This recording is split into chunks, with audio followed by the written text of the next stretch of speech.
Assalamualaikum warahmatullahi wabarakatuh. Bismillahirrahmanirrahim. Alhamdulillahirabbil alamin. Wassalatu wassalamu ala sayyidil mursalin nabiyina wa habibina wa syafi'ina Muhammad bin Abdullah wa ala alihi wa ashabihi wa man ihtada bihadihi wastanna bi sunnatihi ila yaumiddin, amma ba'd.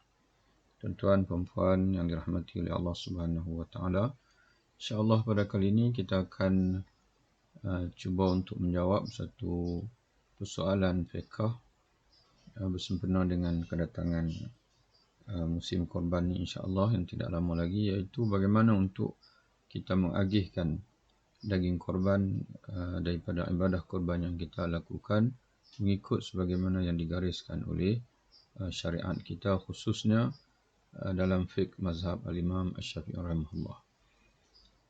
Kitab yang kita akan diskusikan iaitu Kifayatul Muhtadi.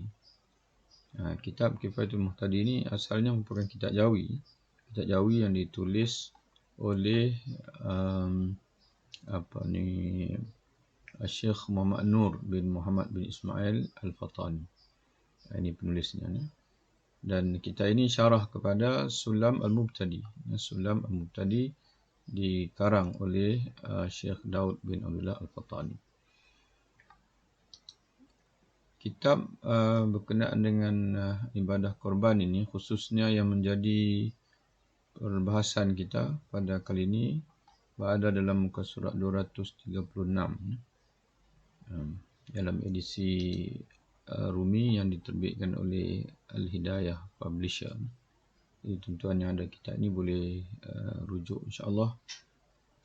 Transliterasi tulisan Jawi Rumi Ustazah Nuraini Abu.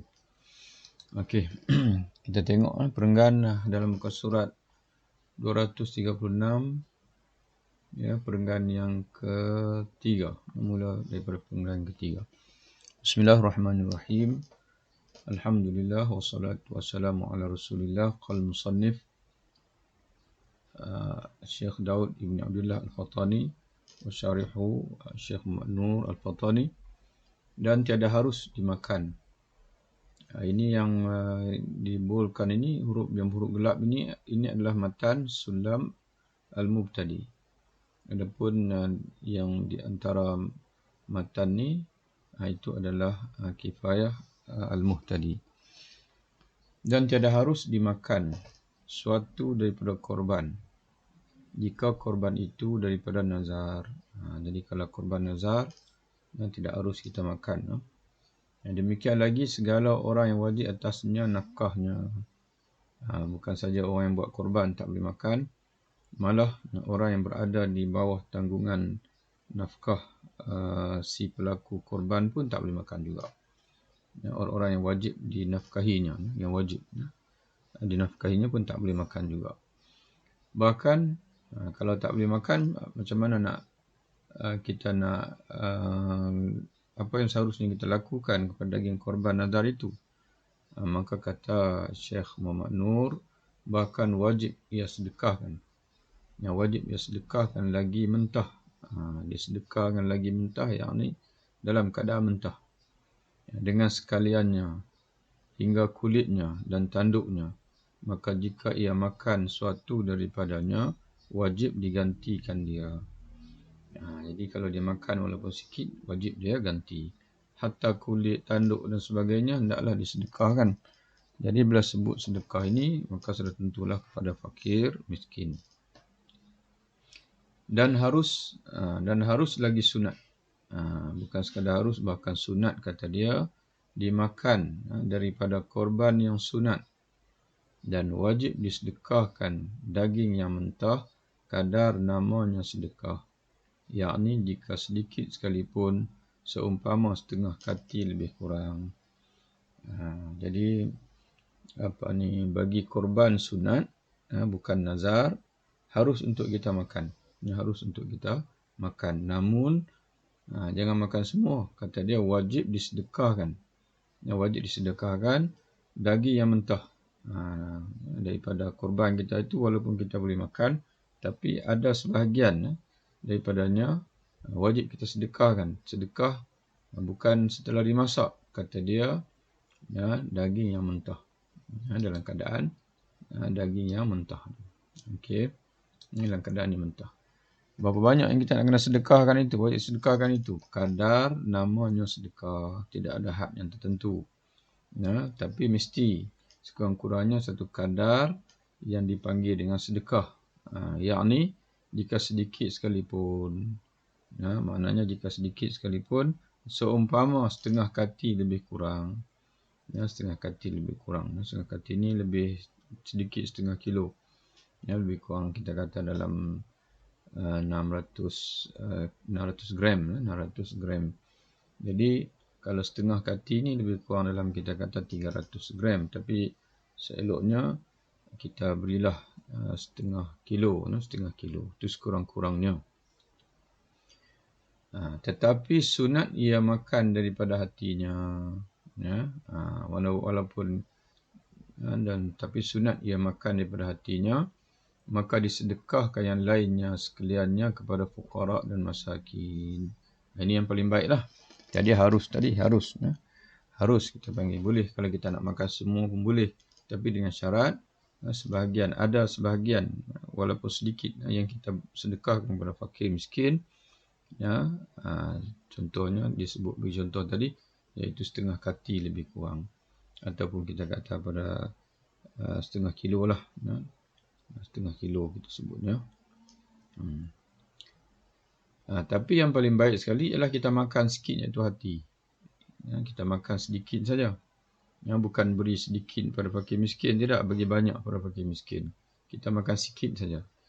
Iaitu daripada hatinya. Maka disedekahkan yang lainnya. Lalu disedekahkan yang lainnya sekaliannya kepada fuqara dan masakin. Itu yang paling baiklah. Yang terbaik. Yang sunat. Dipanggil yang paling afdal. Dan jika tiada diperbuat seperti yang tersebut itu, kata dia, kalau kita tidak mau melakukan begitu, yakni makan sedikit saja daripada korban kita itu, iaitu hati, sebaiknya kita ambil bagi hati, dan yang selebihnya kita sedekah kepada fakir miskin. Kalau kita tidak nak melakukan demikian itu, maka hendaklah ia makan sesulus, yakni 1/3, dan dihadiahkan sesulus 1/3 kepada orang yang bukannya fakir dan miskin, dan disedekahkan sesulus, yakni 1/3 kepada fuqara dan masakin. Itu pun hasillah pahalanya. Jadi walaupun yang kita berikan pada fakir miskin itu 1/3 saja, tapi terhasil pahala korban itu untuk semua bahagian korban kita itu, insya-Allah. Termasuk yang kita makan, termasuk yang kita hadiahkan. Hadiah ni kepada bukan fakir miskin. Jadi 1/3 untuk kita makan, kita dan keluarga. 1/3 untuk kita hadiahkan. Hadiah ini adalah pemberian untuk kasih sayang. Untuk mengeratkan, dipanggil silaturahim. Iaitu kita beri pada jiran kita, kita berikan kepada keluarga kita. Walaupun mereka kaya, tapi kita berikan untuk mengeratkan hubungan silaturahim dan sebagainya. Sebagaimana Nabi SAW menyebut dalam satu hadis, salinglah kamu beri hadiah, tahadaw tahabu, salinglah kamu beri hadiah, niscaya kamu akan saling berkasih sayang. Adapun sedekah 1/3 iaitu kepada fakir miskin. Sedekah iaitu pemberian untuk orang yang berhajat. Kerana fakir miskin ini, apabila kita beri daging korban itu, memang mereka berhajat, mereka menunggu pemberian kita. Berbeza dengan orang kaya, jiran-jiran yang kaya atau keluarga yang kaya yang tidak miskin, dan kita beri bukan kerana mereka berhajat, tapi kerana untuk mengeratkan kasih sayang. Jadi dengan kita melakukan demikian itu pun terhasillah pahalanya. Okey. Titik di sini ya. Titik di sini. Okey. Jika korban itu korban yang sunat, kata dia. Jadi boleh kita berikan, boleh kita makan sebahagian, boleh kita berikan hadiah. Tidak semestinya kita tidak diwajibkan kita berikan ke semua kepada fakir miskin jika korban itu korban sunat. Adapun yang wajib dengan nazarkan itu, adapun yang wajib dengan nazarkan dia, korban yang wajib dengan sebab dia bernazar, maka wajib disedekahkan sekaliannya seperti yang disebutkan dia dahulu itu tadilah disebut dah di awal tadi ni. Okey. Begitulah tuan-tuan dan puan-puan yang alhamdulillah Allah Taala sekalian, berdasarkan kepada penerangan dalam kitab Kifayatul Muhtadi, dalam muka surat 236, kita dapat simpulkan bahawa apabila kita telah selesai menyembelihkan daging korban kita, kita ada 3 pilihan. Yang pertama, yang paling baik, dia panggil cara pengagihan yang paling baik, kita ambil sedikit saja untuk sekadar makan, dan disunatkan yang kita ambil itu hati, dan selebihnya itu semua sekali kita sedekahkan kepada fuqara dan masakin. Itu yang terbaik. Yang kedua berikutnya terbaik, iaitu kita bahagi sepertiga, sepertiga, sepertiga. Sepertiga untuk kita dan keluarga, sepertiga untuk fakir miskin, dan sepertiga untuk dia panggil bukan fakir miskin, untuk jiran-jiran, untuk dipanggil keluarga yang jauh, yang mana kita berikan itu untuk sebagai tanda ingatan dan kasih sayang. Pemberian kepada fakir miskin hendaklah diberi dalam keadaan mentah. Adapun pemberian kepada lain daripada fakir miskin, boleh terpulang pada kita lah, nak bagi dalam keadaan mentah ataupun nak berikan dalam keadaan setelah dimasak. Dan sepertiga lagi, dan yang ketiga, yang pertama tadi kita ambil sikit dan selebihnya kita bagi pada fakir miskin.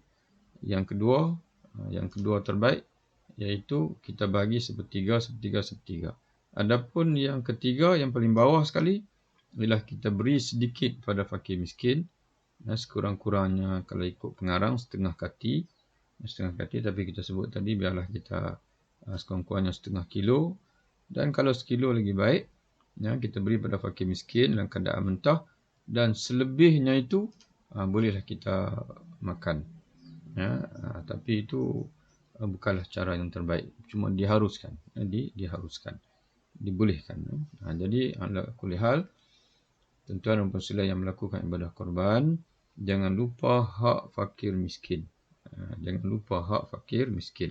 Sekalipun mungkin tuan-tuan dan puan nak buat kenduri daging korban itu, nak pergi kawan-kawan, tapi wajib daripada daging korban itu daging mentah sekurang-kurangnya setengah kilo, ataupun kalau nak ikut apa yang pengarang sebut tadi ni, iaitu setengah kati, mesti diberikan dalam keadaan mentah kepada fakir miskin. Kalau tidak, kalau dah tersilap, kita dah masak ke semua sekali, tidak ada langsung daripadanya yang kita beri mentah kepada fakir miskin, wajib kita cari daging yang lain diganti dan diberikan kepada fakir miskin.